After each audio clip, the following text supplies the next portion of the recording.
Welcome into another edition of the BlueWhite Tailgate Pawcast. Andrew Callista, Frank Bodani, and welcome back to the show. Feeling better. We got a full house, a full deck of cards this week. Mike Gross of LNP. Mike, welcome back to the show. We hope you're feeling great. I am feeling much better, thanks. Maybe not 100%, but close enough. I missed you guys greatly last week, as you can imagine.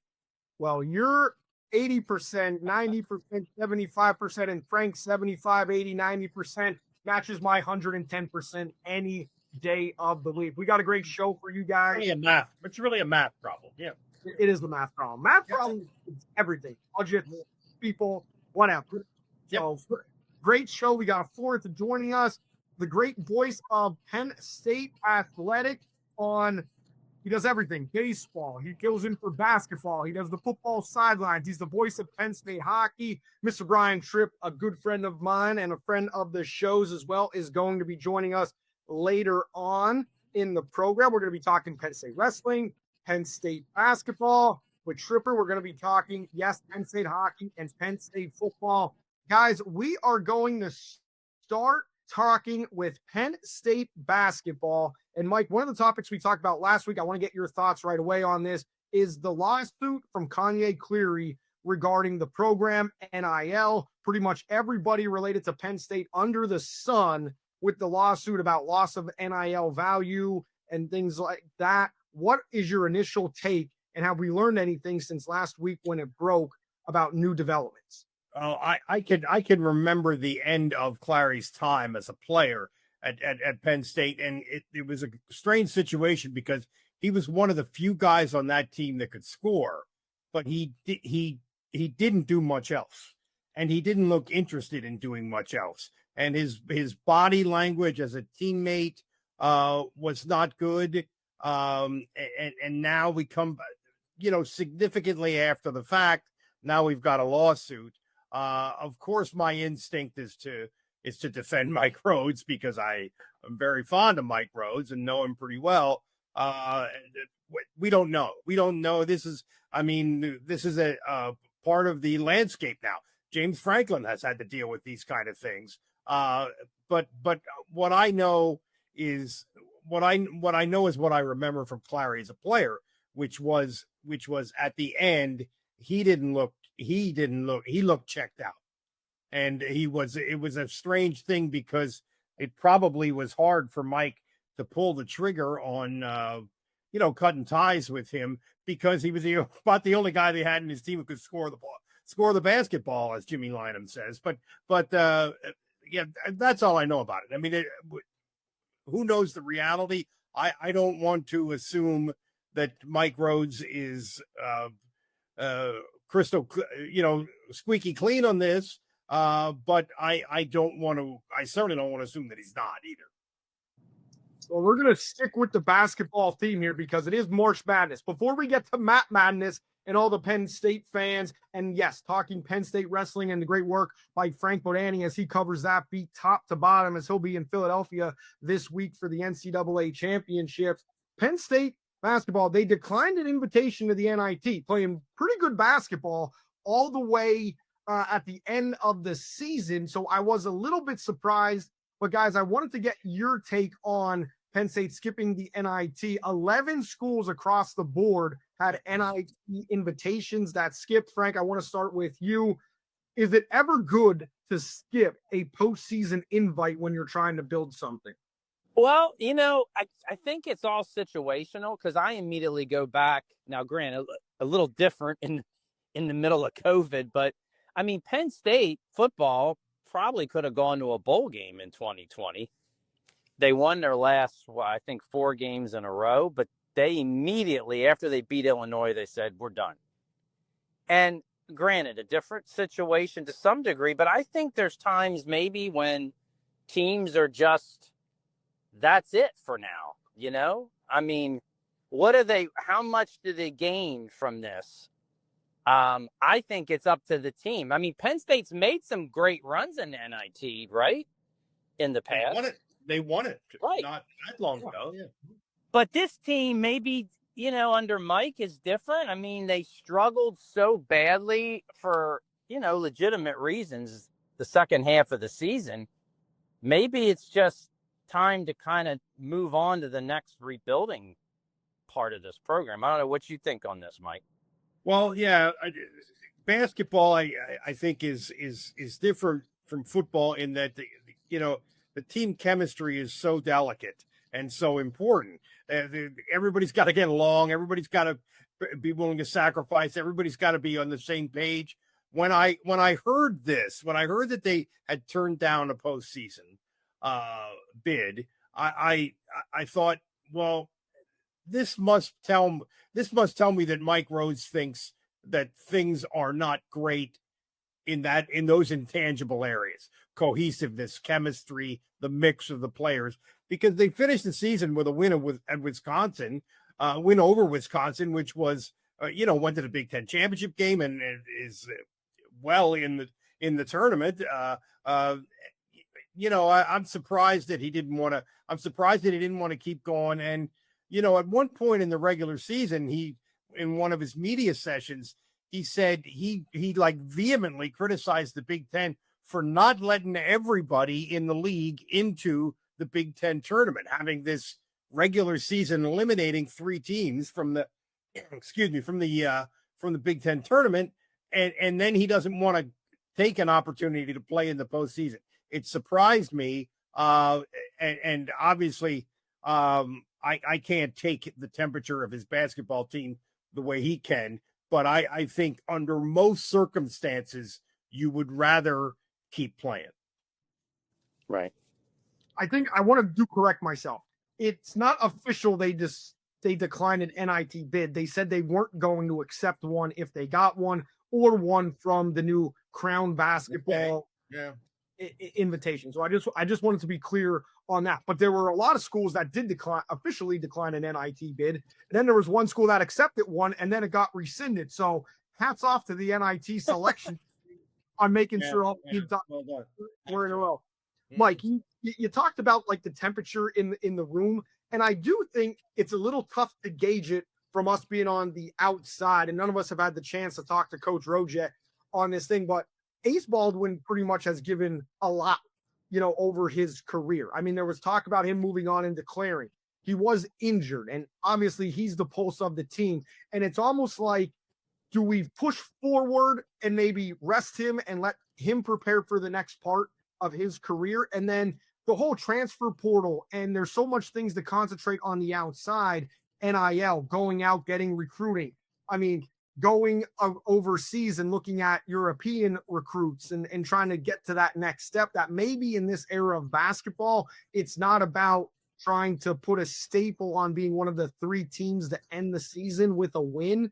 And maybe it is focusing on all the outside stuff to try and be better prepared for the tip of next season, being that there are a lot of holes that Penn State has to fill. One of them being they need somebody to put the ball in the hoop reliably for 15, 20 a game.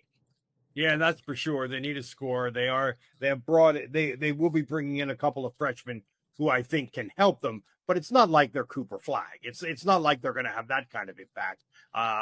So yeah, you're right. There's a lot of things going on, and it's impossible for us to know from the outside whether this could be a no-brainer decision based on dozens of things that we can't possibly be privy to.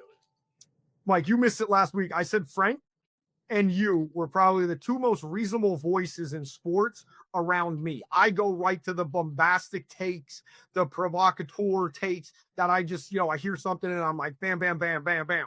Yeah, we're like a sandwich. Yeah. Exactly. I want your guys' opinions on North Carolina being in the basketball tournament, and was this purely just straight cash, homie? Give me the money, give me the ratings. North Carolina had to be in the tournament. I mean, we got the governor of West Virginia threatening a lawsuit that the Mountaineers weren't in the NCAA basketball tournament. Well, I looked at for a lot of the metrics that I pay attention to, which this time of year, because I do my bracket and do the ESPN bracket and put it on Twitter and all that stuff. A lot of the things that I looked at, North Carolina in the Ken Palm rankings, North Carolina was in the 20s and West Virginia was in the 50s. I think but that's not a defense That's not an unqualified defense of North Carolina. They played an extremely, extremely tough schedule. The ACC was not deep, but non-conference, they played an extremely tough schedule. Problem, they didn't beat any of those teams. They beat virtually none of them. And I don't want to get carried away with the quad one thing either, because there's a big variance in quad one. But I think I was surprised that North Carolina got in. I think looking at the teams that were on the bubble, including West Virginia, maybe Indiana, a couple others, I probably would not have had them in. I don't think that it's because of CBS. I don't think it's because of TV. Because you can make a coherent metrics based argument for them.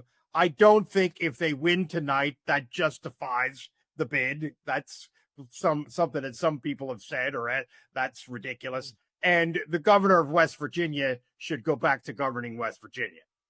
Okay, yeah, that's perfect right there. Way to end it, Mike. Come on. Okay. Yeah. Hey, you can play the toughest schedule in the world, but if you don't beat any of the teams, does the schedule matter? I mean, right. I think that's kind of the end point. If you're getting bonus points for playing hard, tough teams and losing, I don't understand. Something's wrong. Yeah, that's right. And they came with arguably within a lane violation of beating Duke in the semifinals of the ACC tournament, but it was a lane violation, A, and B, they didn't have the best player. Duke didn't have the best player in the country in that game.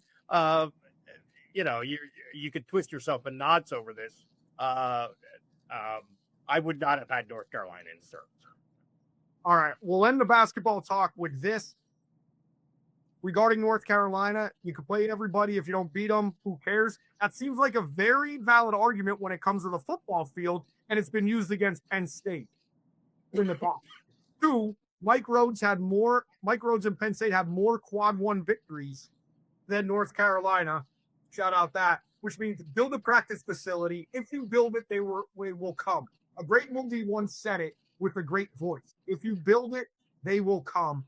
Build the basketball facility and get it done. Also want to shout out Robert Morris University in St. Francis, who's currently playing and up in the first half as we record this podcast. Two Pennsylvania teams doing some work in the NCAA tournament. Just one very quick point about this. Penn State in the metrics, in the Ken Palm rankings and similar rankings, they're somewhere in the 60s within the country. Within Division I, there's 66, 61. I've seen various. I mean, it's not like this season was a complete washout disaster. Mm-hmm. And there are plenty of teams who will be in the tournament who don't rank as high as they do in those metrics. Anyway. Moving on, the Penn State Championship this week. Right, you have been a busy bee. I mean, if you were in a beehive, the queen would be so pleased with all your work that you put up at YDR this week regarding Penn State wrestling. I don't know where to start. I want to start with the Josh Bart injury update. Great news on that front for Penn State wrestling fans if they want to be named the best wrestling team of all time. Yeah, you know what? It's only going to get busier, though, when the actual event starts, though, Andrew. Because Penn State could have, 5, 6, 7 guys in the finals on Saturday night. And Josh Barr is possibly one of them. But what we really don't know is what shape he truly is in until Thursday morning when he wrestles. Because his coach is Cale Sanderson saying, yeah, he's going to be ready to scrap. But, you know, Carter Starachi was too last year on one good leg. And he turned in a phenomenal performance to win a title, but he wasn't the same wrestler. And not many people can beat Carter Starachi. So what can Josh Barr, a freshman, do if he's able to try to go, but say has that left leg all wrapped up? I mean, is he going to be the same type of top 5 wrestler? So, you know, we'll see. But Penn State, hey, they got a chance at history, making history. That's how good this team is. And I think the big storyline one of them is, can all 10 of their starters earn All-America status? It's only ever happened one time before since 1928. Yeah, it'll be insane. I'm Mike. I know I kind of cut you off right there a little bit, but I'm looking forward to hearing calls from Jeff Ironhead Byers, guest of the show. Love hearing his voice. Love the energy that he brings. Might be the most charismatic play-by-play guy in all of wrestling, and that's saying something because wrestling has a lot of charismatic play-by-play guys as you go through. One of the storylines is David Taylor coming back to the state in Philadelphia for the wrestling championship. Of course, he is the head coach at Oklahoma State. Mike, you were saying before I rudely jumped in there and interrupted you. Oh, hardly. You could never be rude. No, I just want to ask Frank. You just said they have a chance to make history, and a lot of people have said that. And forgive my ignorance, what would constitute making history? Just winning it again, or what does that mean to you? No, because they win it all the time. So that wouldn't constitute history. It's some of the records that it's going, how do they go about winning it? So they have a chance to, for example, the all-time record for most individual finalists wrestling on Saturday night is 6. Could they break that? Could they get 7 guys in the finals? The record for most individual winners is 5. Could they somehow tie or break that? Last year they set the NCAA record for team points. Could they break their own record a year later? So to me, if they would, do something like break their own team points record, get either maybe 7 finalists or 6 national title winners. If somehow they get 10 All-Americans along the way, then all of a sudden, out of all these great Penn State teams, this team to me would have more at the end, more ammunition to say, hey, we're even better than what's come before us. Right. Now here's a big picture question about this. It's sort of interesting to me, and there may not even be a good answer to it. Is wrestling considered to be a major sport? I don't mean this to insult anybody. A major enough sport nationally that they're going to be nominated for and win the ESPY for Team of the Year. Not that I give a crap about the ESPYs, but you know what I mean? That kind of perception. Because, for example, in the 80s and 90s, I think it was North Carolina's women's soccer team won a gazillion national championships. And but I don't think people thought of that as comparable to if a major league sports team, a major league pro team, or a college football or college basketball team. So where does Penn State wrestling sort of in national perception, where does it stand on that continuum in terms of being thought of as a major sport? It's a great question, and I'm coming at it from someone who's not a wrestling junkie. I mean, I never even really wrote about much of any wrestling my whole career until last year. So I'm looking at it from people that I speak with who are sports fans and even Penn State fans. And I mean, my opinion would be, I don't think it is. I think it is certainly among certain pockets and certain places and and it's got a diehard niche following for sure. No question. But I don't think it resonates anything like basketball or football for sure. Now, the thing is, what is beyond basketball and football though anymore? I mean, where do you stand? I mean, I guess if you're talking professionally, yeah, so you have other options, right? Because baseball is still good, but college-wise, I mean, I think that's why it's such an interesting story in a sense, is because I still think there's a lot of people that don't realize how good Penn State is at this. I mean, if the football team did a quarter of this, did this well, they'd have 3 statues of James Franklin and parades going on, right? I mean, Mike, I really love your question. And, if you guys remember Guy Cipriano, back when he wrote for the CDT. Big into wrestling. And I covered wrestling when I was up at State College. We would do play-by-play, sidelines. Ken Cherto would be a color guy.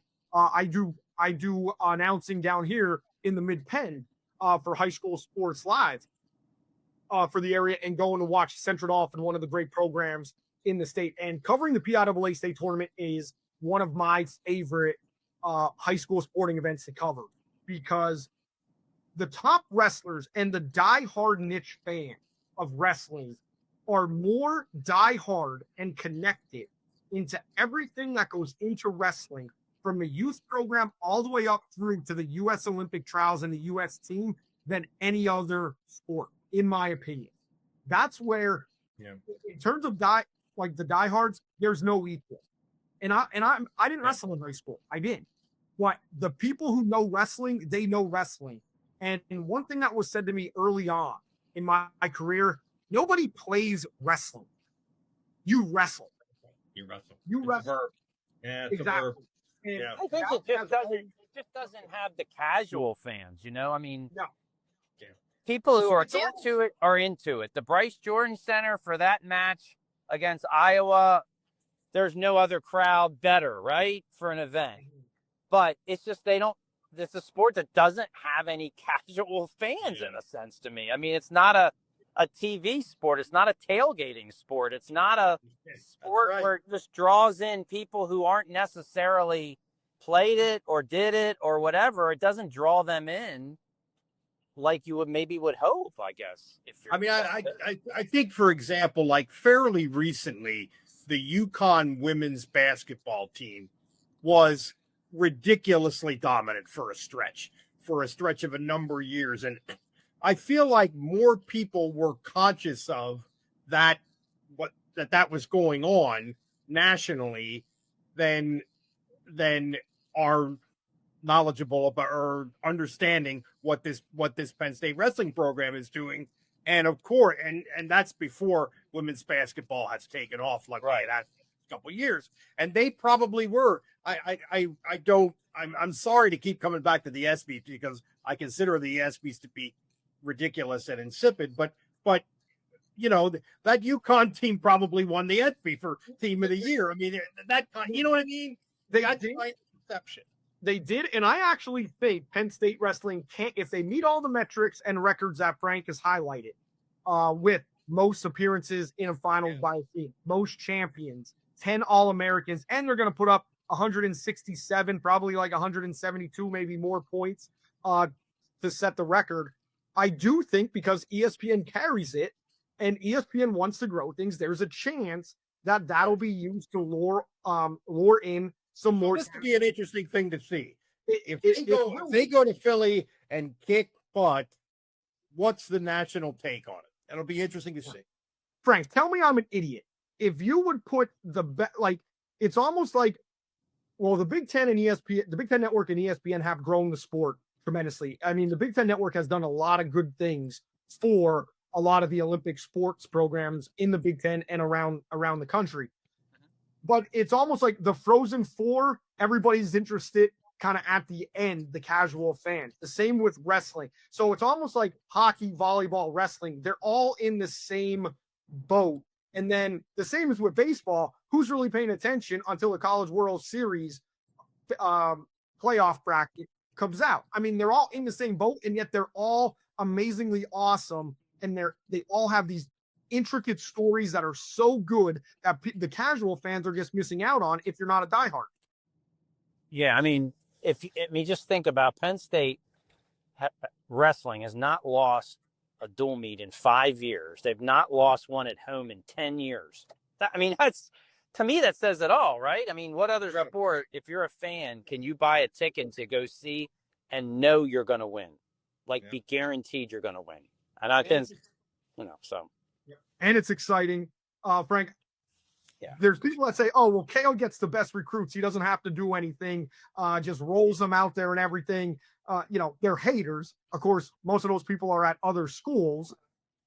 Mitchell Messingbrink is not one of those guys. You had an awesome column on him this week that you could find at ydr.com, everyone out there. about what makes him one of the most dominant wrestlers in the country. He's one of the favorites to come home with a national championship. What makes him so dominant? You know, if you could go into your article, and then again, he wasn't this highly rated guy. He was under the radar. Every other school in the country that wants to catch Penn State missed out on this guy. Yeah, and I think he's one of those athletes who was talented, but really his strength was in his ability to say, I want to be better, and embracing that and actually working on it all the time, never getting tired of doing it. And I think he used that kind of unusual drive with a very high intelligence for what he's doing in everything. He's just that type of kid. And he just gradually got better. And I think it wasn't, he just wasn't this great performer at a big state wrestling state. He was in Wisconsin, with that he caught people's attention, and I think it's just he continued at it. And then here's the thing. If you just get a chance to join Penn State and buy in, well, you have tremendous coaching, but then you're also up there wrestling against world champions, because the Nittany Lion Wrestling Club gives you guys to wrestle against, learn from, get taught from, that have been in the Olympics, that win world championships, guys like David Taylor, who you mentioned. So then for someone like Mitchell, it just took, he just takes off. And I think that's what happens, is that KO doesn't get always the top every one of the recruits, but he gets guys that work. And I think he can see, you get into our atmosphere, this guy can take off. And I think they have a few of those guys on this team. Tyler Kasak is another guy that, like Mitchell, he'll be favored to win a national title. And he wasn't the all-world recruit, I mean, it's not, he's getting great recruits, but yeah, he's not getting them all for sure. Not with 9.9 scholarships. The blurb that you have in there about him talking to Levi Haynes, of course, Levi Haynes, a York Adams recruit back in the day, the Biglersville alum, comes from a great wrestling family with the Haynes family at Gettysburg and Biglerville. Just a tremendous family. His cousin, she is setting records in Penn State and leaving Pennsylvania, leaving a legacy on the women's side of wrestling as well, which I'm waiting for Penn State to tap into. Like, I really am waiting for Penn State to get in on the college women's wrestling when that comes. Can't wait to see that take off. Who's your wrestler of the tournament for Penn State, Frank? Well, I mean, I think in some ways it in under the radar, I hate to say under the radar, but I mean, Mitchell Messenbrink is really, he's an unbelievable scorer. He's the fastest scorer I've ever seen in my 2 years of covering wrestling. He's unbelievable that way. But Carter Starachi is the guy that everybody should have their eyes on, because he's going for an unprecedented 5th national title. He's using his COVID year of eligibility. He's already won 4. There's only like a half dozen guys, including Cale Sanderson, that have won 4 national titles in college. Carter has this really unusual opportunity to win a 5th. He's undefeated again. I mean, here's a guy who on the mat hasn't lost a match he's actually wrestled in 4 years. And he's the best interview that I've probably, or most bombastic interviews. I'm going through my Penn State career. I mean, we have to compare him to like LeVar Arrington. Who else we got? Micah was pretty good at times, I guess. Matt McGlool. I mean, he's up there. In terms of the patter, he's ready for pro wrestling. Oh, he is. I don't know. Does everybody have the body for that and the desire for that? That's, I guess, but he definitely has the wrestling skills and that. And he's got that aura about him, right? Yep. So, no, yeah, he's the one to watch. He just said something like, I got to go kill all the guys before I'm done. And it's like, he says it, but it's Carter. So it's like, okay. Yeah, he didn't mean it literally. That's a normal 9 to 5 statement for him. Punching the clock. All right, time to welcome into the show one of the most extraordinary college sports voices in the entire country. Does everything for Penn State, from sidelines and Penn State football, filling in on basketball, baseball, and the voice of the Penn State hockey program, Mr. Brian Tripp. Tripper, thanks so much for being here. Privileged to be with this group. Really appreciate you guys having me. All right, the first question that I got to throw at you, I know we're right in the middle of the hockey team's run, and we're anxiously awaiting to see where they end up in the Frozen Four tournament, but you were a high school wrestler. I got to ask you, Nationals is right around the corner. Like, we could smell it, we could taste it. What are you expecting from Penn State, and just what has this program done overall for wrestling, not only in the country, but the state of Pennsylvania? Kind of comes full circle too, right? Back in Philadelphia this year where Cale won his first one. Remember the run that Quentin Wright had, and when I was competing in high school, certainly not at that level, but I remember our teams going against Quentin Wright's teams at Bald Eagle area, and what Cale did, I think, to really rejuvenate wrestling at Penn State and rejuvenate it in the entire state of Pennsylvania. It was a sleeping giant, in my opinion, Penn State, knowing what Pennsylvania high school wrestling has been. Grew up in District 11 in the Easton, Northampton, Nazareth, Liberty, Parkland, all the rivalries and the great wrestlers to come out of that area. And so many through the years, if they weren't going to Lehigh, maybe a few came to Penn State, but they're going to Iowa, Iowa State, Minnesota, anywhere else across the Big Ten, across the country, Oklahoma State, Oklahoma, like Coleman Scott through the years, all those great wrestlers that PA fans know. They weren't staying at home for the most part. And I think first and foremost, Cale kept some of the best talent in the state.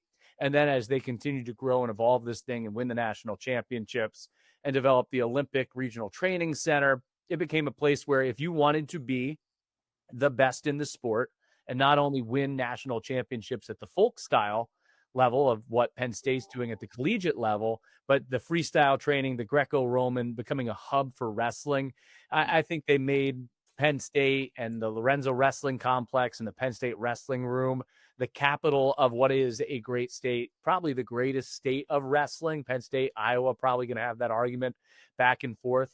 But yeah, what he did to bolster the profile and the image of the sport in the state at the state's big major institution. I remember going to Grace Hall and watching Lehigh growing up, and there were Lehigh teams or Penn teams or Edinburgh teams or even Pitt, and Penn State was maybe not an afterthought, but kind of like, how does a school of this size outside of the Kerry McCoys through the years not just dominate with the resources it has in its location? And I think the state championships moving from Rec Hall to the Giants Center and, old Hershey Park Arena probably changed that a little bit. But what he's done, it's something that I don't think could be ever duplicated in the current era of college athletics. To see year after year, you have a guy like a David Taylor, and you think, well, who could top what he did? And then now you have Carter Starachi, and like year after year, just the prolific talent that comes through that. I think it's been really good for the sport. I will say this, as much as I enjoy their dominance, and I know Penn State fans enjoy their dominance, seeing David go to Oklahoma State, I think it's a good thing for the sport. I think the sport, they need someone to challenge them. They've been that dominant. They've been that good. But I think for the overall health of the sport, at some point, all great dynasties, I'm hoping it never comes to an end. But I think other teams now need to elevate themselves to catch up to what Penn State has done. Like, what is it? Tide raises tide, like whatever that Tide saying is, that's what they're at right now. And I feel like that's kind of maybe where Oklahoma State can get to. How can Iowa do it? But yeah, it's been remarkable to watch this run, especially as a wrestling fan and someone who loves the sport. Brian, I thought it was interesting that you just said that nobody could duplicate this under the current environment. What Cale did, nobody could duplicate it under. So, are they going to be able to continue it going forward? I mean, that's an obvious question based on that, right? Yeah, I think if you listen to what Pat Kraft says, I don't see why not, because they have so many resources allocated to wrestling. I think they're going to throw their full support at this. Yeah. And as long as Cale, and it's not just Cale, but Cale, Cody, Casey Cunningham have this whole thing going forward, I don't see why not.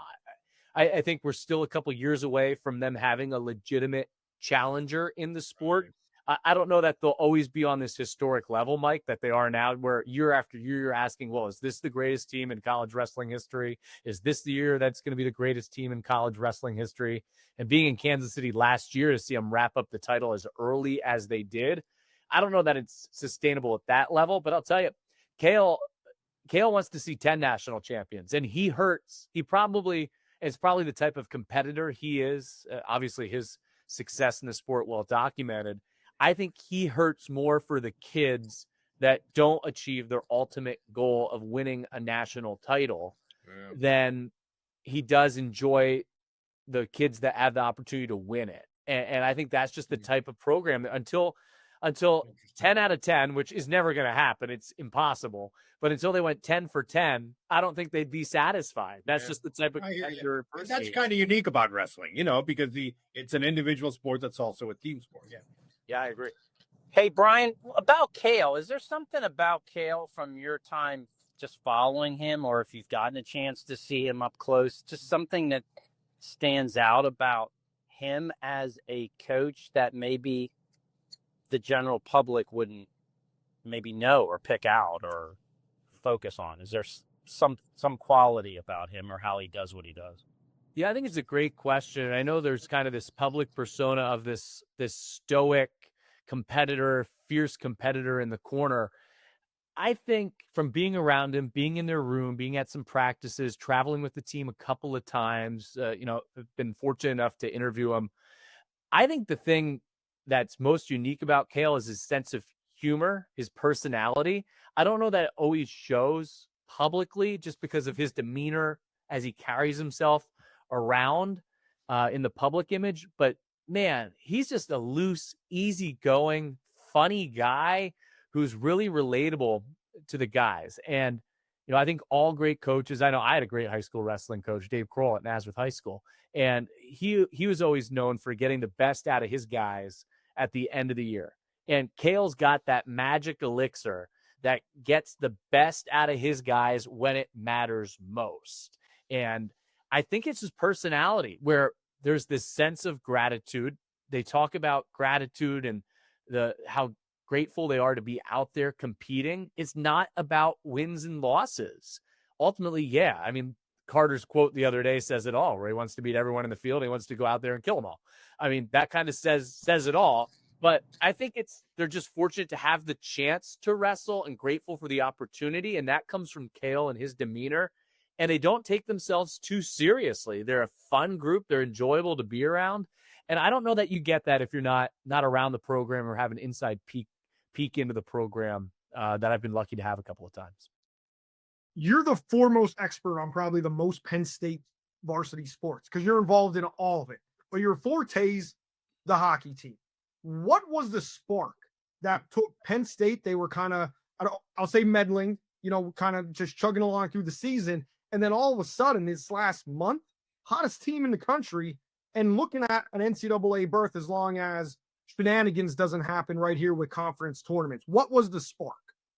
Well, Steve's going to debate your first point right there. So I'm going to take that clip and send it to our friend Steve Jones. But I think the spark was, number one, the goaltender, Arseny Sergeyev, was hurt in November, and they couldn't keep the puck out of their net. End of November, beginning of December. And there was this club hockey guy, John Seifarth, who didn't play at the junior level. He just played high school hockey in Pittsburgh. And they put him in net, and the team did pretty well with him in net. They swept a Colgate team that was atop their conference, the ECAC, and was pretty competitive this year. And they kind of rallied around that. And once Arseny came back in January, obviously was a big boost to the team. But I think going through so many experiences, and even though they didn't have the results in October and November in conference, they actually played pretty well. Like they went on the road at Minnesota, probably outplayed them, deserved to win some games, but everything just didn't come together. So I don't think they were as far off. Their record was 6-9 and 0-8 before they went on the ridiculous run at the end of the season to win 14 games after that 6-9 start. But I don't think they were as far off as the outside may have perceived. So number one, getting an outstanding goaltender back. And then number two, they really bought into, and it was a young team, but they bought into their roles and their identity, where players like, and these are names that anyone that's followed the hockey team, J.J. Weebush, Matt DeMarsico, Aiden Fink. They know they're going to be counted on to play Penn State hockey, the style that Guy wants, but they're the guys that are counted on to score. And then the team really evolved with their depth lines, their third and fourth lines, Tyler Paquette, Keaton Peters, Dane Dowiak, Nick DeGraves, the defensive evolution of like a Carter Shea, Jared Crespo, Casey Almond. They all started to learn their roles and their identity. And I think that went hand in hand with Arseni coming back, leadership evolving for the team. And it really was a perfect storm. And the guy that gets probably not enough credit for it because he just deflects it all the time is Guy and his staff. Guy Gadowsky is an outstanding, and I mean an outstanding head coach who's been able to keep a positive attitude with the team. And for him to get them to this point is really just as great of a coaching job as I've seen in any sport. Wow. Brian, could you talk about Aiden Fink? Okay, a sophomore for Penn State, had a great first year. How good, when you're talking, I mean, Guy's had some wonderful teams there. How special do you see early in his career as Aiden? Like, if you're going to say you're watching Penn State ice hockey, how does he stand out? How good is this guy even beyond Penn State? Yeah, I think statistically, Frank, he's the best that we've seen to this point to do it in back-to-back years as a freshman and a sophomore. And he's not the biggest guy, but he's an incredibly hard worker. He was a 7th-round pick of the Nashville Predators. So there's a question right now after this year, he'll have the option to sign. I'm not sure if he will yet, if he's ready for it. He played elite in the Canadian junior hockey world. He played for the Brooks Bandits in the Alberta Junior Hockey League. And he was he was the National Canadian Junior Hockey Player of the Year. So they felt like they had a good one, but he doesn't have that prototypical 6'2", 6'3" frame with the size and the speed. I think he's as good of a player, as talented a goal scorer that Guy has had. He's got a natural shot. He's naturally extremely creative and gifted with the puck. He can really skate. The thing that I was unsure of going into his freshman year until we saw it was what type of defensive player he is. And when your best players are your hardest workers, and I think he works really hard at both ends of the ice, his 200-foot game, which you obviously have to get to the next level, I think has been more than a pleasant surprise. And it's really a critical part to who he is. He doesn't take many risks. Guy talks about this all the time. He doesn't take many risks. So he's a very high reward, low risk player. And I think that makes him really attractive at the next level. I think they've got a couple of guys right now. Charlie Serrato, who should have been Big Ten Freshman of the Year. He got robbed on it. Who's had as good of a freshman season as Penn State's ever had from a freshman player. He's still draft eligible this year, so he should get selected. But Aiden's drafted and could sign this year with Nashville, or he could come back for another year. I think between those two, they're two really high-end guys that should be, if the goalie Arseni Sergeyev isn't the first, probably two guys that have a really good chance to stick in the NHL. And then Reese Lawback, who might not put up as many points, but he's been their top line center. He's got a chance to stick in the show too. Brian, in the sports that I know something about, and college ice hockey is not one of them.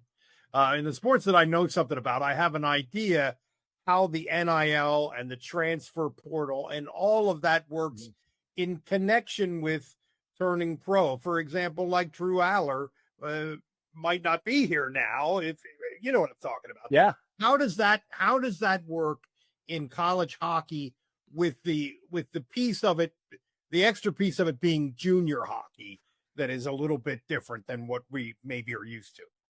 Yeah, and I don't want to get too deep in the weeds because it's a really long conversation, but Canadian major junior hockey paid players. So you could previously not play for one of those teams and play collegiately. Well, the NCAA changed rules now with the NIL, so you can play Canadian major junior and then still have your NCAA eligibility.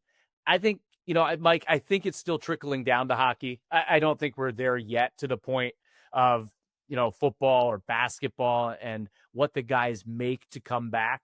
That being said, I know it's happened at Michigan. I know it's impacting a program like Minnesota, blue bloods of the sport. And I think we're to the point where it can impact a place like Penn State. But the dollar numbers you see in football and basketball, they're definitely not there yet. But I do think it has a place. I think hockey's probably 2-3 years behind where football and basketball are. And then obviously, I don't want to call it a niche sport where you're getting 6,000 plus in a building. And at some of these big programs, they've got a big following. Like at Minnesota, hockey might be the most popular sport, right? At Michigan, it's a top 3 sport. At Penn State, I'd say between football, wrestling, women's volleyball, basketball, if they're winning, like it's in the neighborhood. I think it just depends where the sport kind of ranks at your school, who the boosters are, what kind of alumni support it gets.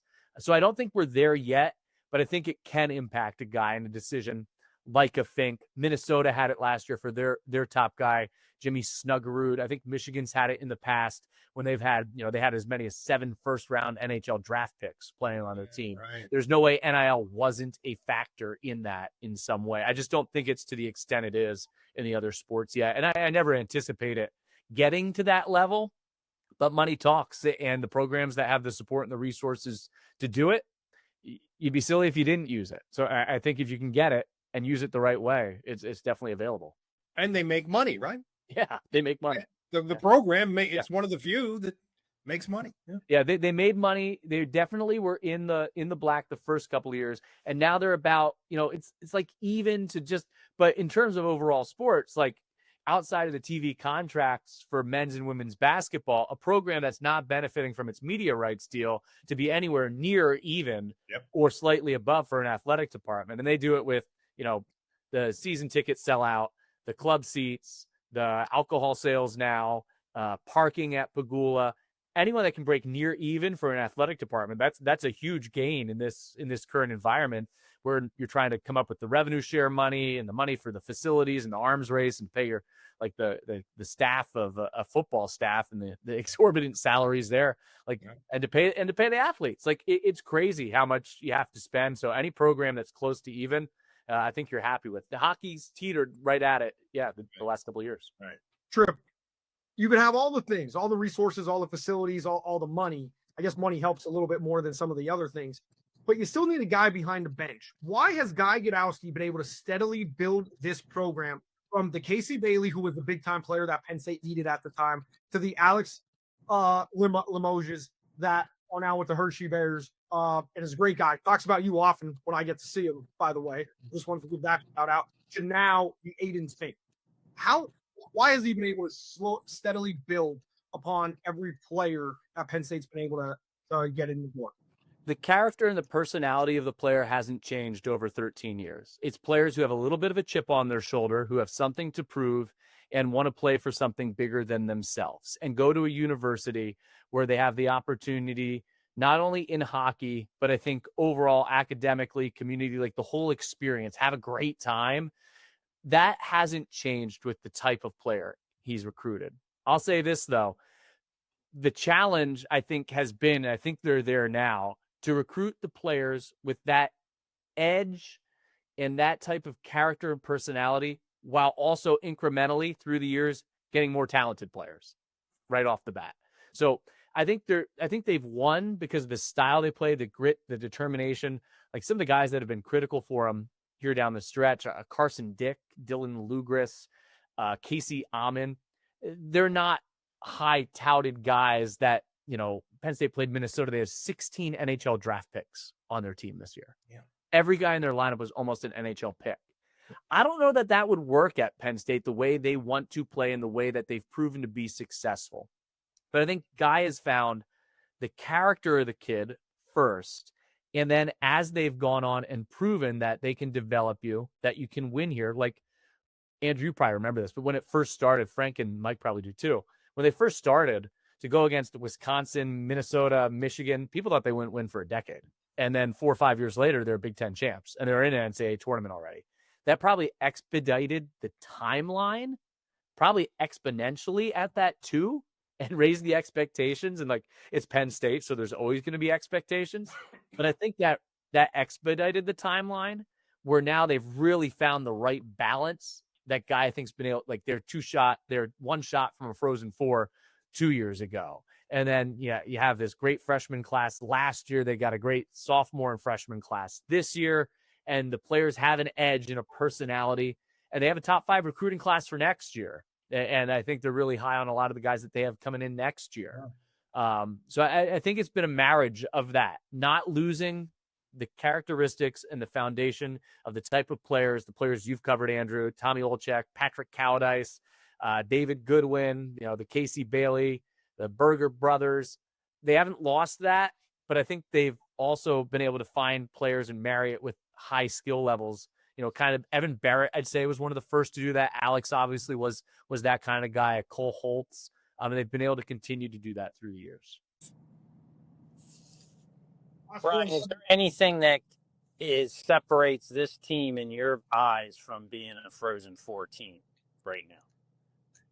Whew, man, it's a great question, Frank. And I know Steve Rollick, Ohio State's head coach, after the game on Saturday, the hard fought, tough loss in overtime, said that Penn State doesn't have any holes. Man, I think Simon Mack has played so well defensively. Usually for me, and I've been lucky, I've done the last 7 Frozen Fours. The Frozen Four teams have high-end scoring, depth, and a great line that can be like a defensive shutdown line, which I think Penn State has. I didn't know that they had it. Honestly, I think that's been kind of the pleasant surprise of the second half, their bottom 6. But they've got the hottest line in college hockey right now with Matt DeMarsico, Charlie Serrato, and J.J. Webush. Webush had 5 goals. He had the goal everyone saw on SportsCenter to win the Michigan game in overtime. Their top line with Fink. They've got some veteran guys. They've got a great goalie.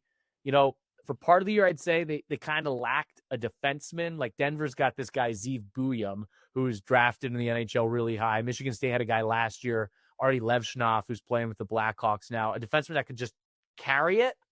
I thought maybe they lacked it, but Simon Mack's been so good and so reliable this year. I don't know that they lack that either. And, for anyone listening, if they make it to the tournament, barring what Andrew said, shenanigans, it's in Allentown, and you get a huge home ice advantage because you're automatically placed in a region that you're hosting. I think they have the potential to be a Frozen Four team. I really do think the makeup is there, Frank. I'd say the one thing that this group lacks is the postseason experience. That's why I think the first 2 Michigan games on the road were big. Even though it didn't end the way they wanted, the Ohio State game was big. But, you start to get into a regional, and if you look at some of the predictions, like BU could be in there. They've been there. They've been in the Frozen Four. So if there's one thing this group doesn't have, it's that postseason NCAA experience. That would be the one thing that, unfortunately, you can't just teach, that the group would be lacking. But I think they've got a chance at it. I think they have a really good makeup of it. Tripp, kind of last one for me, and I'll let you go real quick after this. So we're looking at Maine, Denver, and Western Michigan. If they take care of their business, we're looking at Penn State being a number 4 seed, most likely in Allentown. I think it's an 86% chance to make the tournament. And that probably means Boston College would be the 1 seed in there against Ryan Leonard, Cap's top pick, all the makings of a Captain America with what he's done on the USA team.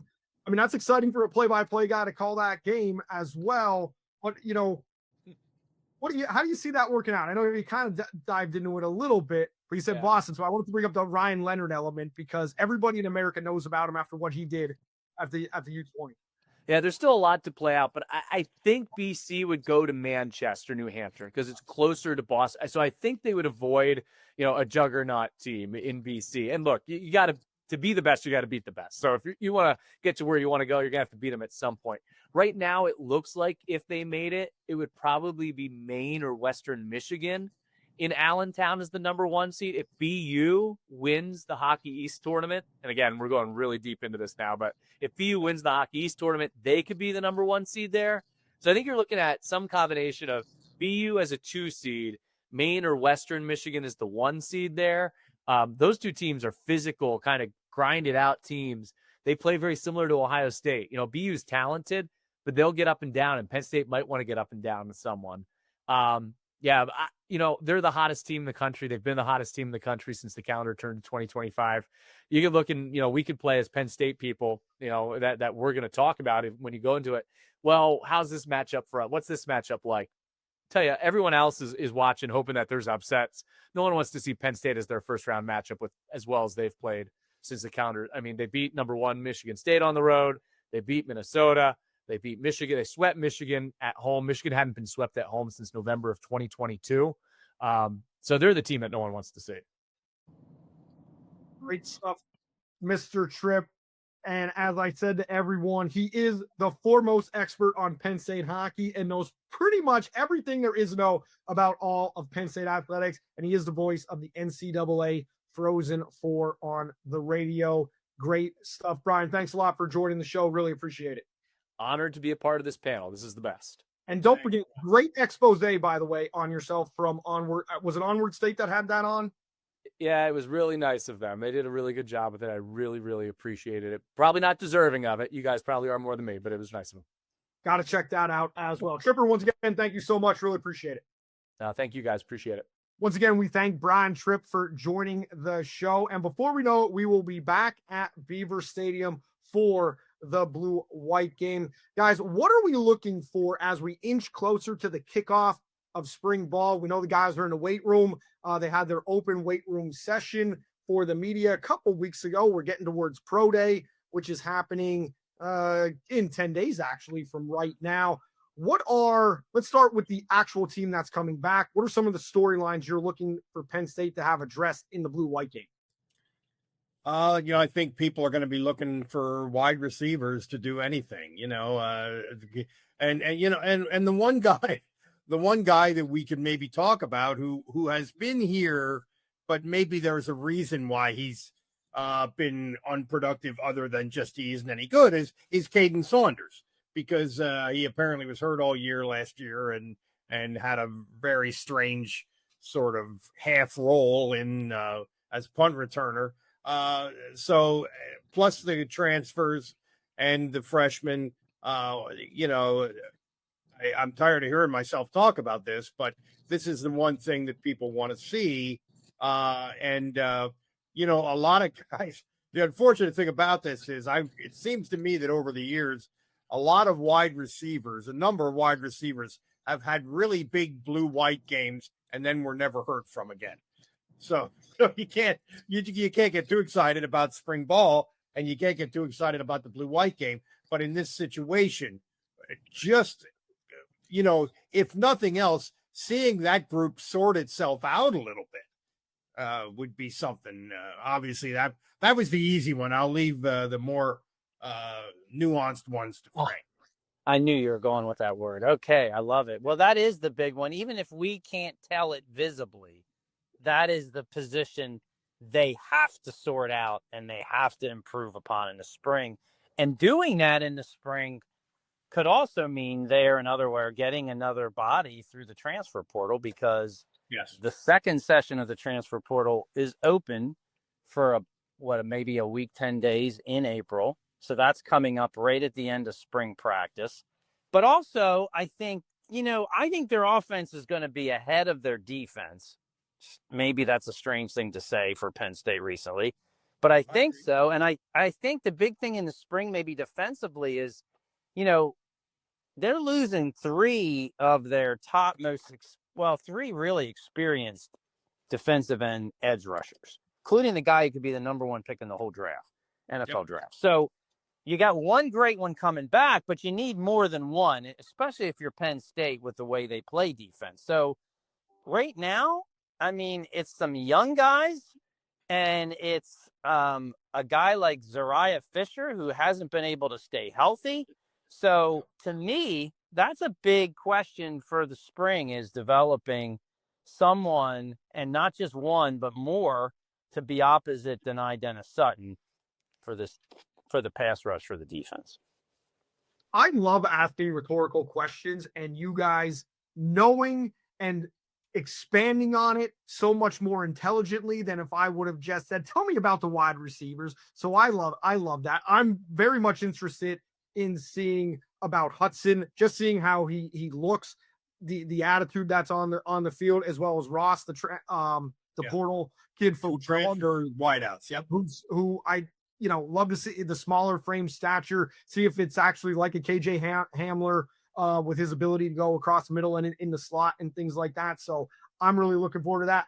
For me, I always like to pick a dark horse things. So with the change in defensive coordinator with Jim Knowles and the loss of Kobe King, I want to see who they have plugged in the middle and what the linebackers look like. Not necessarily on how they read and react right away, because it's such a limited time frame, but just in how they go out there and the confidence knowing that these are plays that they've kind of, seen multiple times in practice. I just want to see their confidence level a little bit out there on the field, and also the lineup that he's going to put out with the rotation of the linebackers. Very interested to see, because I love Dom DeLuca, kind of like that sixth man coming off the bench on basketball. I love his role last year and the last 2 years. So I for as much as he deserves to be a starter with the plays, it's almost like you're such an energizer and a spark coming in, and you always make a big play. Like, I don't think he's an every down linebacker, and you don't want to lose that spark in his role. So I'm just interested in seeing that. I mean, are we? Yeah, I agree with that. I think there's a couple spots on defense. I think finding the next Jalen Reed is significant, but definitely linebacker. Linebacker, you wonder, and also as Frank alluded, Smith Vilbert, transferring that was kind of a surprise. So they do have some holes to fill on defense. I think they have some athletes, that the potential is there, but really a couple spots that are real question marks. Yeah. Yeah, it'll be interesting because it's going to be, no matter what the blue-white game looks like in the construction zone that is Beaver Stadium at the end of April, no matter what that looks like, it's hard to tell a lot from that. But a guy like a transfer wide receiver like Devontae Ross, who's supposed to be this really super quick, he's somebody, if they let him play, whatever they do, that's somebody you might be able to give a little glimpse of what's the skill level there, because of the way he plays the game at that position. But, they also have some young guys at wide receiver too, not just the transfers that, could get a glimpse of what's going on with that too, because other than linebacker, defensive end, and receiver, I think out of those three positions where they're just unknowns, I think they're in really good shape. I think the big thing is don't get guys injured seriously. Yep, that's big. That's big. That's more important than anything else. All the other stuff we talked about is less important than that. In your guys' time covering Penn State football on the beat, what is the most memorable blue-white game performance of any player? And it's like, damn, this kid could do something. And he was only the blue-white game hero. And it happened a lot under Coach Paterno because they would feature guys. Who are one of those guys that you remember popping off in the blue-white game and then had such a minor role to the public because didn't really play a lot in a regular season type game? Years ago, there was a linebacker, who he was great in the Big 33 game. And then he had a great blue-white game, and he really didn't do much. His name was Scott Gobb. That's the one I think of. That's the one I can think of. And the other one was a wide receiver who had a really big, but I just can't think of his name. I'm sorry. When was Scott Gobb, if I may ask? When are we talking? That was right. I think that was right around 1990, maybe. Okay, this is before I covered the team even. So, okay, yeah I'm thinking I never heard of it. Certainly before I covered the team, but I was covering the Big 3 game. I was paying attention to these guys, and anyway, Scott Gobb. Scott just didn't work out for us. Okay. I was trying to be very politically correct with how I was phrasing that question, with who's the random player that has had a great blue-white game, and then I didn't want to say anything derogatory because everybody has an important role to play. Yeah, well, sure. Hey, you got to remember, Paul Jones, quarterback, had 2 or 3 tremendous blue-white games. That's a good one. He just did not stick. And then before that, there was a guy, and we knew that he was a backup, but Eric Heffelfinger, running back. Do you remember this? I remember that name. Up one of the blue-white games, and you felt good because it wasn't like he was supposed to be a star, and he just didn't. He's a backup he was just doing but he got a shot, and it's like, kudos to this kid, man. Yep. He just did. He took advantage of the day, and had a great day. And I hope that it still means a lot to him because we wrote about him and we love his name. So Yep, you got it.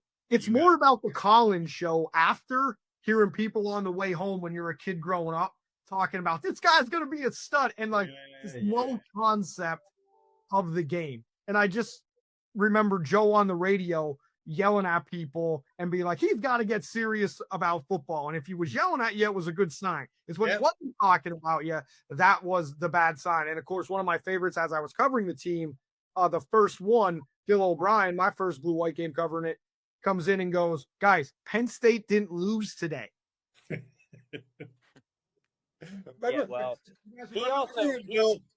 He also had Zach Zwinak break his arm, I think, in spring practice of the blue-white game. Yeah. Okay, so he was not a fan, I don't think, of that whole. Remember when Bill came up with that calculus-like scoring method for the blue-white game?